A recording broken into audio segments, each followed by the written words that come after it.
Assalamualaikum warahmatullahi wabarakatuh. Perkenalkan, nama saya Najwa Sabilillah, NIM 530 10230068. Pada video kali ini saya akan membahas mengenai arsitektur Islam dan perkembangannya. Sebuah tema penting dalam arkeologi Islam karena melalui bangunan kita bisa membaca jejak perjalanan peradaban Islam Muslim dari masa ke masa.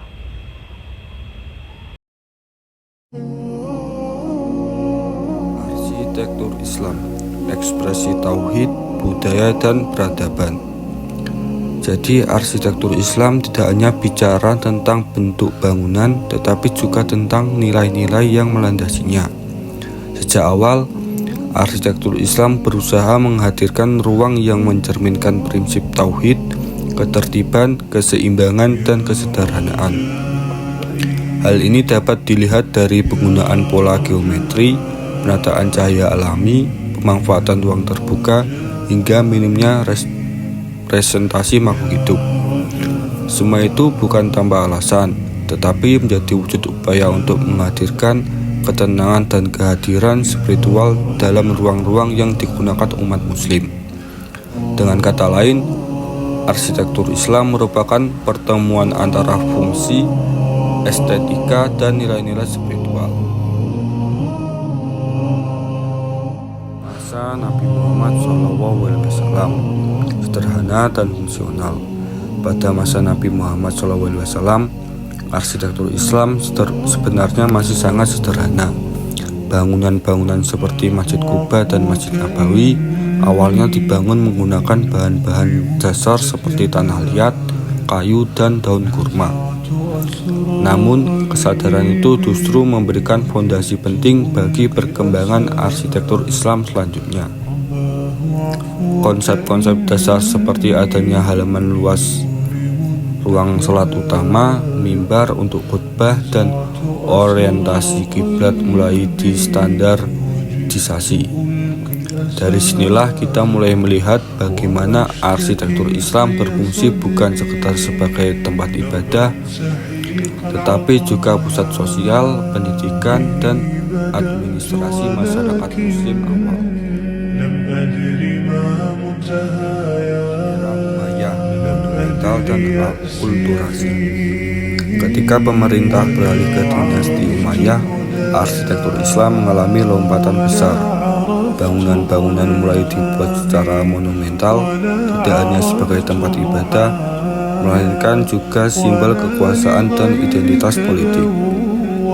Contohnya adalah Masjid Umayyah di Damaskus yang menggabungkan elemen-elemen arsitektur Romawi dan Bizantium dengan konsep masjid, pemanfaatan kolam-kolam klasik, denah basilika, serta dekorasi mozaik yang sangat indah, menunjukkan kemampuan luar biasa untuk mengadaptasi budaya lokal tanpa meninggalkan identitas Islam.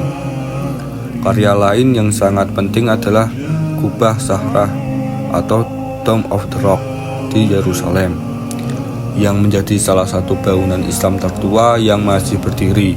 Bangunan ini memadukan bentuk oktagonal dengan kubah emas, disertai kaligrafi Quran yang menegaskan nilai teologisnya. Jadi pada periode ini arsitektur Islam mulai menunjukkan dirinya sebagai sebuah tradisi artistik yang unik.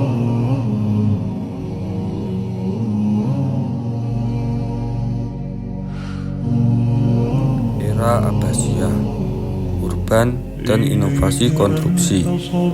Di era Abbasiyah ini, fokus arsitektur tidak hanya pada masjid, tetapi juga pada perencanaan kota dan pusat pemerintahan. Misalnya kota Baghdad dirancang dalam bentuk lingkaran, sebuah konsep yang sangat inovatif pada masanya. Penggunaan bentuk melingkar bukan hanya estetik, tetapi juga mencerminkan konsep pusat kekuasaan yang stabil dan terorganisir. Masjid Agung Samar menjadi contoh lain inovasi Abbasiyah. Menara sipralnya yang ikonik menunjukkan keberanian bereksperimen dengan bentuk-bentuk baru. Pada periode ini, arsitektur Islam semakin berkembang dalam hal teknik konstruksi. penggunaan batu bata, pengembangan kubah besar, serta pengaturan ruang luas tanpa banyak tiang menjadi ciri penting arsitektur Abbasiyah. Dengan demikian, periode ini menjadi tonggak penting dalam pembentukan identitas arsitektur Islam yang lebih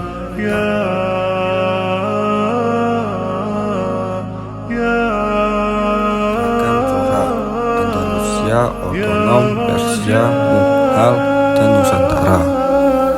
Yang menarik dari arsitektur Islam adalah kemampuan beradaptasi dengan budaya lokal di berbagai wilayah tanpa kehilangan prinsip dasarnya. Di Andalusia, ketika melihat kemegahan Masjid Cordoba dengan lengkungan tapal, kuda, dan hiasan Arabas yang rumit, Alhambra menghadirkan kehalusan seni dekoratif dengan permainan cahaya yang luar biasa. Di wilayah otonom, masjid-masjid berkubah besar seperti Masjid Biru menunjukkan pengaruh kuat Bizantium, namun dengan sentuhan keislaman yang khas. Sementara di Persia, gaya arsitektur menonjolkan portal besar atau iwan serta dominasi warna biru pada kubahnya, seperti yang kita lihat di Isfahan. Di Asia Selatan, Taj Mahal menjadi puncak estetik Mughal dengan kombinasi simetri marmer putih dan taman Persia. Sedangkan di Nusantara, adaptasi terjadi lebih kuat pada bentuk atap masjid-masjid tradisional seperti Banten, Kudus, dan Demak menggunakan atap tumpang dan struktur kayu yang mencerminkan budaya lokal, namun tetap mengikuti prinsip dasar arsitektur Islam.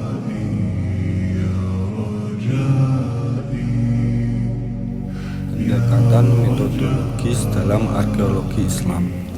Untuk memahami arsitektur Islam secara arkeologis, kita menggunakan beberapa pendekatan metodologis. Pertama, analisis tipologi, yaitu mengelompokkan bentuk bangunan, menara, kubah, atau ornamen untuk melihat pola perkembangan. Kedua, analisis arsitektural, yang mempelajari teknik konstruksi, bahan bangunan, dan struktur ruang. Dan yang ketiga, analisis konteks, yaitu memahami bangunan dalam latar sosial, politik, dan ekonominya. Misalnya seperti kenapa kota Baghdad harus berbentuk melingkar, dan kenapa Masjid Nusantara tidak berkubah besar. Dan yang keempat, analisis ikonografi, yang membaca makna dari simbol, pola geometri, dan kaligrafi.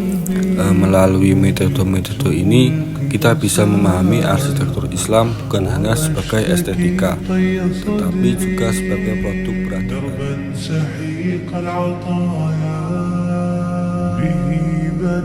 Dari masa Nabi hingga berkembangnya 3 benua, arsitektur Islam terus berubah, namun tetap mempertahankan nilai dasar yang menghubungkan dengan spiritual dan budaya masyarakat. Keberagaman bentuk bangunan Islam justru menunjukkan kekayaan peradaban Muslim dalam berdialog dengan lingkungan dan tradisi lokal. Mungkin sekian dari video saya ini. Terima kasih telah menyimak.